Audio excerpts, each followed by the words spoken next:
Once again is Market Monday time. We got the infamous Dick Datz in today. Alan Perry joins us to talk about mortgage. There's big news last week with mortgages and the CPI. This week, Market Monday. So numbers this week for Hilton Head. What jumps out at you? Well, I see sales are still up, Dan, and we're selling more than we're listing right now. So, we're still dealing with an inventory shortage here, which I feel is going to keep prices really strong. I feel like I repeat this every single week. We're selling more than what we're bringing on the market. And if we look at October, the month of October, it was the lowest inventory month of the past 24 months. It's a very, very significant drop in inventory. And people still want to come here, Dan. People still are flocking to Hilton Head for a lot of different, terrific reasons. Right, so if somebody says the amount of sales has dropped from last year, the answer is yes, but that's half the story. Yep, because there's no inventory. Because there's no inventory, yes sir, right?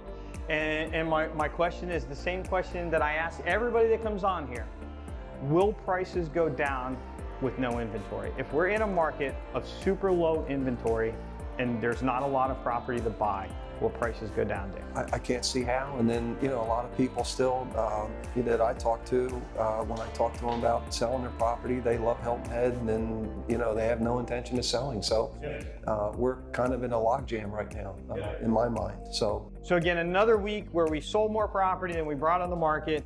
Prices are up 17% year over year. Prices are not going down. They are up 17%. So if a year ago you decided you were going to wait for prices to come down, congratulations, you get to pay more in interest rates and 17% more for that property. Congratulations, you played yourself. Now hear me, they're going to keep going up. Don't wait now another year for them to go down, probably get lower interest rates over the next year, but prices are gonna go up by a lot more than interest rates are gonna go down. And now is a time where you can still get some good selection too. I mean, there are some desirable properties out there, so why wait? I agree with you 100%. There's a decent amount of overpriced properties on the market right now, people that overshot the market, right? So my advice is don't be shy, make offers. Those people want to sell. Find out what their number is. Okay, so Beaufort County, they approved a tax to raise money to purchase green space, right? $100 million. That money's going to be used to buy open space and parks and things like that for Beaufort and Jasper. And for the towns within those counties, I understand as well, right? So it's $100 million.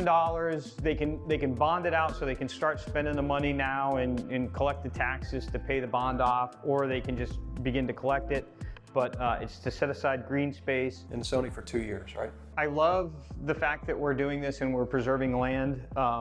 We need workforce housing. I think last week we talked about something else that county council spent some money on, and we got to start spending some real dough on workforce housing. It's got to be our #1 priority. Maybe stop spending money on other stuff. People have to have a place to live. I agree. Redfin laid off a bunch more people, right?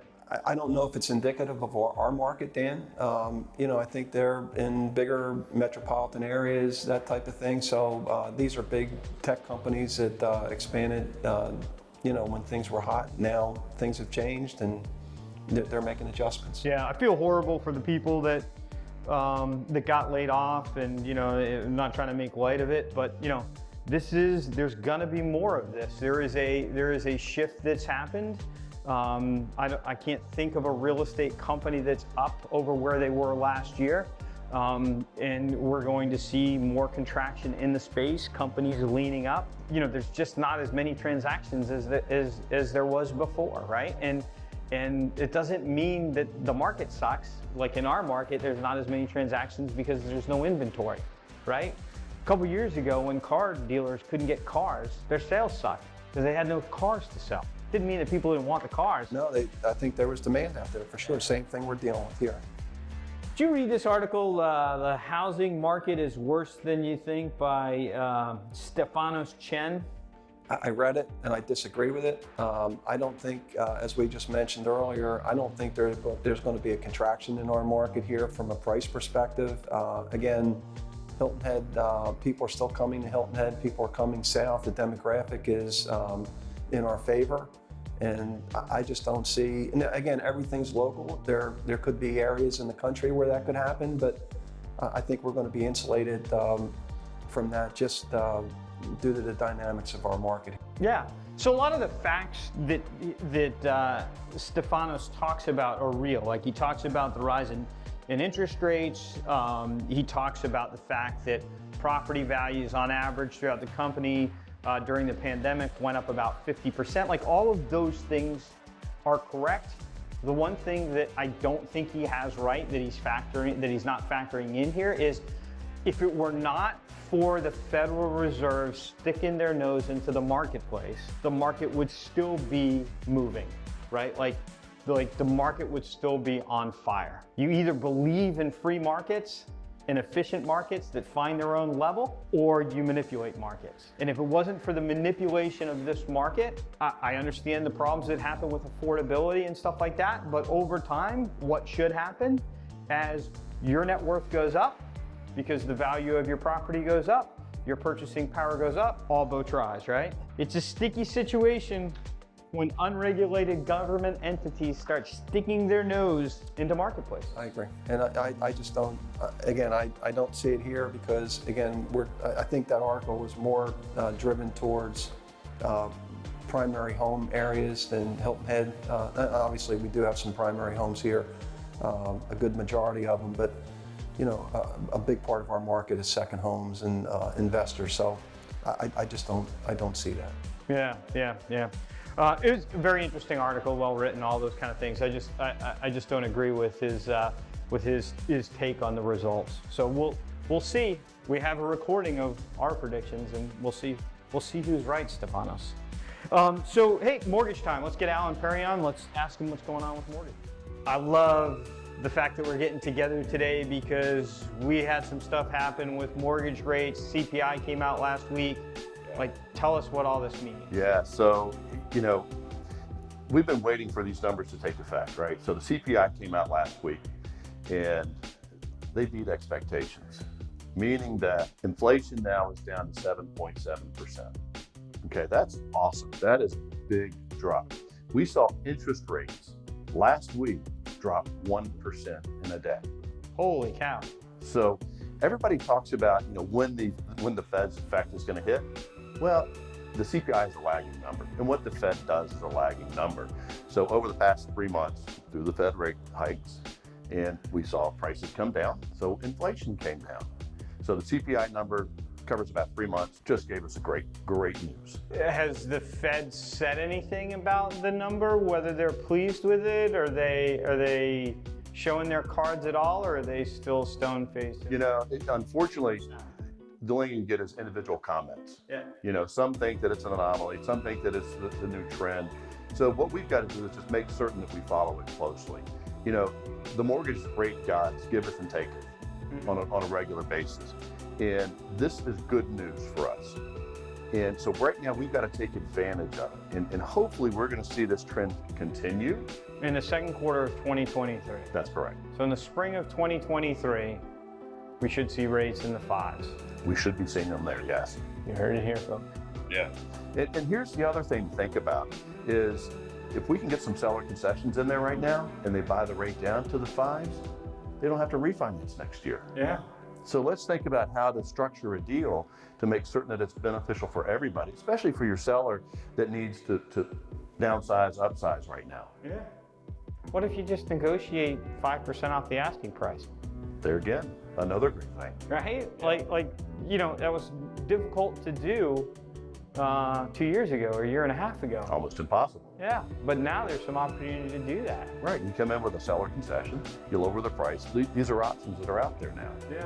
It really sets you up down the road. What's the next number that we should be looking for as an indication that this is a change in trajectory? You know, we really, it's going to take a couple of cycles with the CPI number coming down for it to be believed that it is the new trend. And we need the Fed to believe that. Because they've been moving 3/4 of a point several times this year, the fastest they've ever done so. So we need them to understand and feel comfortable with the trajectory that we're on. And if they're going to raise, go to 1/4. You know, let's bring it down and show some easing from that standpoint because they're really hitting middle class and lower class people. Yeah. So CPI Consumer Price Index, that's reported monthly? Cool. Well, we'll be staying tuned next month. Hey, can you stick around for mailbag?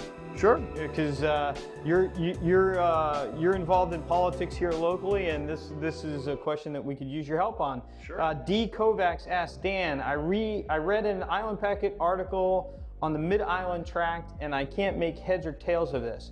Do you think it's a good idea for the island? So we got to look bigger at that question.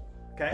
Because the town hired MKSK to come in and provide kind of a master plan, a what-if scenario. It's got a heavy price tag, $70 to $100 million. That's a lot of money. Not for Dick. Gonna borrow some? Sure. Yep. So, that's a suggestion. Yeah. So as council gets it, they're gonna take a look at it and really say, okay, do we need all these elements? And what's the time frame for these elements that we decide on? There are a couple things that need to be done sooner than later, like restoring it back to its natural estate, right? Because that's going to help with water runoff and everything else. Keeping it as open space and green space, absolutely, it's great. But we've got to make certain that what we put in there is of best value to the community. Because not only do we have to pay for it, we have to maintain it, and that's a heavy expense. There's a conversation about a Monet garden. Monet gardens require hands-on attention every day.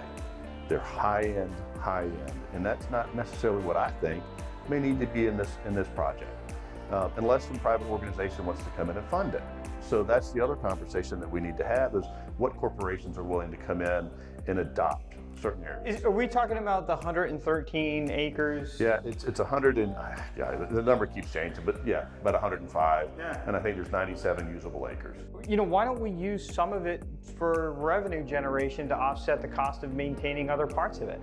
There will be some revenue generation from the standpoint of renting out a facility for a wedding or something like that. Nothing major, right?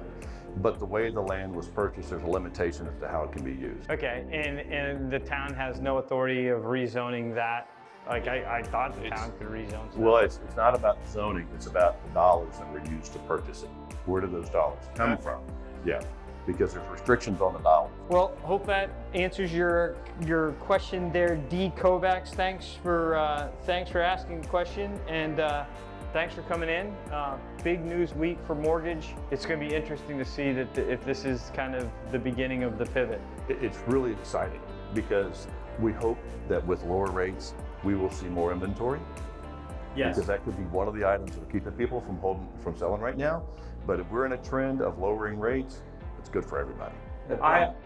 Perfect timing right after the first of the year. That's right. When people start coming back, looking for next summer and the spring. So I think that's great news. Stock market has come back, right, and recaptured some of the losses. Not back to where it was yet, but so we could see people moving money now that some of that value has come back, moving some money out of that. So, and I agree. You've heard me talk about it. I think the Fed has raised the interest rates so much that they've actually hurt inventory, and by doing so, they've caused prices to stay artificially higher than where they would. Last week the stock market had its biggest day gain since 2020. Yeah. So that's a big indicator of what we're going to see. All right, man. Thanks. All right. You know that I love analyzing the market and my state of the market. I love to do predictions, right? And I'm not afraid to kind of stick my neck out once I've absorbed the data and giving an opinion on what I think is going to happen, right? My experience is you've been spot on, with your predictions over the years. So yeah, 100%. Yeah, I don't always get it to the percentage, but I think overall the direction has been fairly accurate, and it's because there's no emotion in it. Like, I don't care one way or the other. It's just, what do the numbers say, right? So this is the time of year where I put out my big predictions video, that I go public. You hear me on the team all the time share my opinion of, hey, I'm looking at this, I'm seeing this, there's a trend here, this number is telling me this. But we're going to answer or review last year's predictions and talk about what I got right, what I got wrong.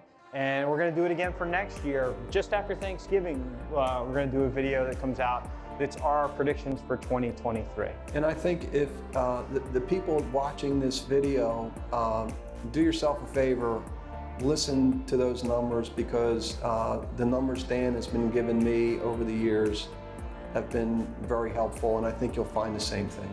Yeah. Thank you.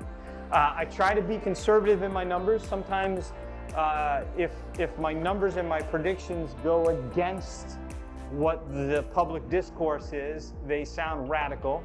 But I always try to go conservative on them. So if I say, I think the market's going to go up 10%, I really feel like it's going to go up more, but that's the conservative number. If I say, like I did in 2008, I said the market's going to go down another 25%, and it's going to stay down for at least 5 or 6 years.